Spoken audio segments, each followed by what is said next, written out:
Remember when you were a kid and you gave Valentine's Day cards and small gifts to all your friends in class?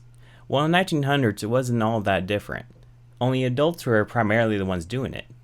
Thanks to the advent of the postage stamp in the mid 1800s, sending Valentine's Day cards was very popular.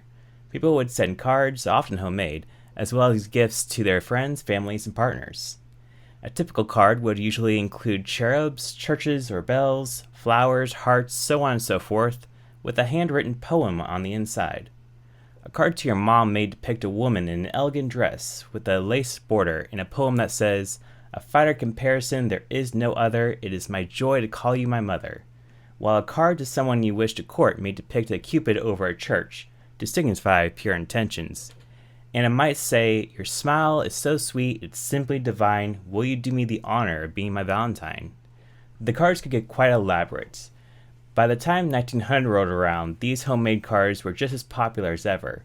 However, sending cards would become even more popular as the printed Valentine's Day card became more publicly available thanks to the improvements in printing technology. Millions of cards would be sent in the days leading up to the 14th, so much so that post carriers were given time specifically to rest and have refreshments during their shifts. Cards were not just the only things given out on Valentine's Day. Popular gifts included the very same gifts that are popular today: boxes of candy, jewelry, and flowers. And just like the cards, these gifts could be sent to friends and family too. However, these were mainly reserved for only the closest of relationships. You may give your sister a new pair of earrings, or your friend one of those new Hershey's bars you've been seeing in the general store.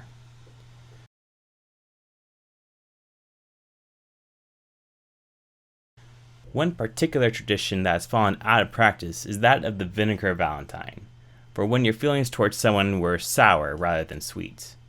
These cards were cheap postcards printed on one side of paper that depicted a caricature, typically that of a dude or a floozy, with a poem that insulted the receiver's intelligence, looks, occupation, etc.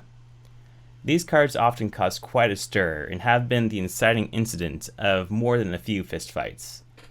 It was also a very good way of letting a suitor, especially the insistent kind, know that you did not return their affection. These cards fell out of popularity by the 40s thanks to paper conservation efforts and due to the war, but I definitely think we should bring them back.